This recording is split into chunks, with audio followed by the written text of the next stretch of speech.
مسلم كقفك مركو مسلم نقضه ويول أما قول وراد عينيه لكن نرشو أهداف يريرو كسوكا يسيل هذا وحال الربا أهداف يريرو السوكا إن يأخذ ميسو هدف كوين يعني وحكستو هدف كوين كوي عينيه وإنو النقضة وحان معنا بدنك تادك الصمينين مثلا إن هاد حوكسته وشغيستي وهانتي يالتي ومباح ووح بنان نولشنا ولا قربه لكن هدي هدفك كوي دارين ايان كورر إلهي كو قرآنك كو أماني وحلي محي رجال لا تلهيهم تجارة ولا بيع عن ذكر الله وإقام الصلاة وإيتاء الزكاة كوحبا إلهي أماني كوحدا الأماني وحلقت المامي رغنمو الرجال ويان باليدي والرجال محي كسفوبة لا تلهيهم تجارة ولا بيع عن ذكر الله باع مشتركة إيا اللعقت كسب الشديد كما ويعيسو ما إلا وسيسو هدفكي وينا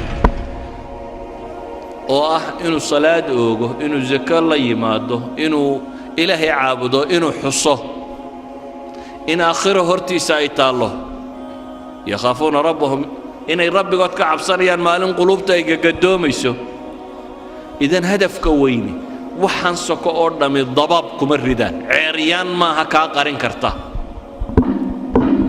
mushkilada dadka haysata ugu badan waxa weeyaan ilaahay wuxuu ina leeyahay hada salaada dhamaysan maxaa la yiri fantashiru fil ardi wabtaghu min fadlillah salaada marka dhamaysataan dhulka ku faafo ilaahay arsaaqdiisa raadsada la yiri wadhkurullaha kathira la'allakum tuflihun لكن الكفاف هي التجارة دي وحنا هدي هدف كوين قلضيان إيجا لجو هرتجية ورجال لا تلهيهم تجارة ولا بيع عن ذكر الله وحبذا مركا مانت أهداف تواوين تيدتكو إلا بان وحي يرى سكينكو مشغولا حلقيا بان انت الساعدات كوب حسي سكول كيات ساقده وكورن يوم القيامة هدات ساقده ما انت ان ساقد نمك وين يشرين halgaya inuu leeyahay yaad ceeboobin oo ka waran qiyaamaha marka reer nabi aadam oo dhan la sukeeno hadaad ceebowdo yawma tu'raduna la takhfa minkum khafiya reer nabi aadam illa ka u dambeeya goobay taagan yihiin hadaad ceebowdo waxa laga yaabaa inaad siladay noloshu way kugu adagtay fududee oo ka waran maalinta 50,000 oo sanadooda noloshaynu joogno dhammaymisa 60 سنة 70 سنة 6 سنة كورن مالين كنتم كونوا سندودا هداد عذابنتو انت انجنية النار بليس لقاري كان 50,000 سنة مالنا قيامه ومالين كنتم كونوا سندودا كنتم كونوا سندود بتاجنانيسة كنتم كونوا سندود بدت كان لحسابية كنتم كونوا سندود بعد عدو هل كنت تاجنتهي كنتم كونوا سندود بعد واحد هرسنسا واحد حوكستي هدف كاسي أدو حوكستي كنت أكون سندود بدي ديسا أرديت كاجو حوجاريا هل كوا دنوب تادو شوكتي كنت أكون سندود برجقر هرسانيا وعرش الرحمن كهرسانيا أي كم ده هاي عندنا يردي كوكب على محي إلهي عبادتيس مضحدي عدالة السمايسي كوي هبين كي استاجي إيشو ده يويسي كوي قعنتودا مدق waxay bixinaysa gacantooda bidixaana yogeyn kuwi shahwaatu nafsiga ka soomay ee naga quruxda badan la inta u yeedheen ku yiraahdeen ilaahay baan ka cabsanayaa ama inanka quruxda badan la u yeedhaa tiri war ilaahay baan ka baqayaa ay dhaaf kuwaasi waxa la yidhi iyagu arshur rahmaan bay harsanayaan cadaabkanaad ku jirtay iyo waxa kan arki maayaan ka waran hadaad silaaday nolosha waxaad u baahantay way kugu adkaatay biyo lacab iyo sharaab iyo xogaa dabdabacsan inaad u samayso كورن كنت كون سنادود هدي هرادك او كاسيو iyo ninka xawdka nabi maxamed ka cabayaan haraadayninba yani hadafka weyne haduu lumo noloshan soka qiimo male shayatiin al-insi wal jinni waxay isugu tageen inay hadafka weyn qariyaan way kugu mashquuliyaan ahdaaf yaryar oo soke waxbarasho iyo capacity building iyo halkan kabood iyo xoogsi iyo shaqaysi iyo wax yar yaroo soke oo marar badan aan hadafkaba uu qiimaynaynin. dhallinyaradana iyada waxa u sii dheer qaar aan tannaba wax ka tarin baaba lagu sii mashquuliyey. hebel baa laadiya heblaaya kolayga ku riday kubad, oo hadduu ku rido maxaa kaa galay, maxaa ka soo baxaya? nin baa kubad 2 birood dhex mariyey, maxay nolosha ku soo kordhisay? gool baa la dhalay, maxay nolosha ku soo kordhinaysaa? aakhirana wax kama tarto, adduunkana wax kama tarto. idan ahdaaftii rasmiga ahayd dowradan waxaa laydinku qabanayaa baan rajaynayaa in ahdaafta la saxo, inaynu dib u xisaabtanno oo dib nolosha u hagaajinno, inaynu buusalada hagaajisanno, garanno barul ammaan xaggee lagu gaadhaa. doon baynu saaranay, noloshu waa doon badweyn ku dhex jirta. hadday buusaladaadu sax tahay, markabka badweynka soconaya haddii buusaladu kambasku hadduu u saxan yahay, mahma ay waxaanay dhacaan wuu gaadhi, meel barriyo nabada uu dego wuu gaadhi. haddiise kambasku kaa lumo, mawjaduhunbaa kolba dhan kuu kaxayn, badweyntuunbaad ku wareegi doontaa adoo aan weligaana dhul arkaynin. waxaa la mid ah qofka noloshan garan waaya wuxuu u jooga ka qabanayo.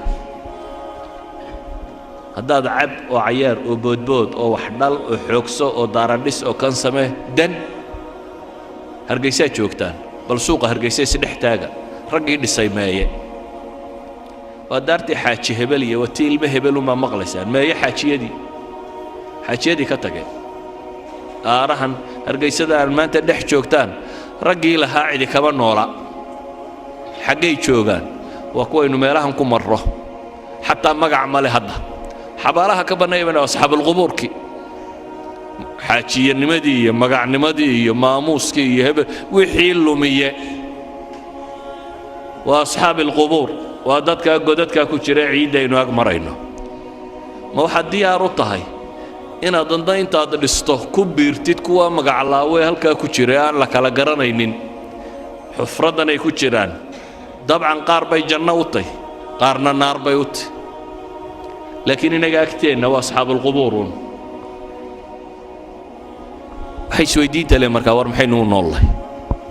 dhallinyaroy xaggaa ku socotaa, noloshaadu xagga ku socotaa. jaamacad baan ka baxay, shahaadad baan qaatay, shaqo fiican baan helay, war waa tegaysaaye waxaasoo dhammi waa maalmo. waxaasoo dhammi kam labistum cadada siniin baa lagu weydiin doonaa. labitnaa yowman aw bacda yowm, fas'al ilcaadiin baa ku xigta. maalin ama maalin badhkeed, noloshii oo dhammi waxay kula noqon maalin ama maalin badhkeed. markaad kaleba garan weydaad waxaad leedahay fas'al ilcaadiin, kuwii tirin jiray bal ha la weydiiyo. adigu inay maalin tahay iyo inay maalin badhkeed taad kala saari kari la'day, ee bal cid labadaa kuu kala rajaxda ha la weydiiya baa taagan tahay. oo nolosha ma maalin badhkeed baad dooratay marka? ayuha alikhwa, hadafka aynu raadacaynayno adigaa lagaaga baahan yahay. hadafkaa wixii lagu gaadhi lahaa cilmiya, ragannimo ah, xoogsiya, dadaala, adigaa lagaa rabaa inaad la timaado. adiga jid baa lagugu talagalay, guul iyo guuldarro iyo waxani waa iska meel soke. adiga waxaa lagaa rabaa inay naftu kaa baxdo adoo rabbigaa caabudaya, adigoo ariiqa saxa ah haya. waxaa lagaaga baahan yahay as'ilada kugu soo beeganta nolosha inaad ka jawaabi karto, oo aad uga jawaabi karto hadafkii lagu abuuray wixii aad ku gaadhayso. kelmadaydu markaa waxay ku kooban tahay nolosha yoolkeedu yuu idinka qaldamin. ilaahay waxaan ka baryayaa subxaana wa tacaala inuu ina wada sugo, inuu inagu sugo ariiqa xaqa ah, inuu inaga badbaadiyo cadaabkiisa, inuu inagu sugo jidka jannada loo maro. kuwii islaamnimada ku dhintayna alla inaga yeelo subxaana wa tacaala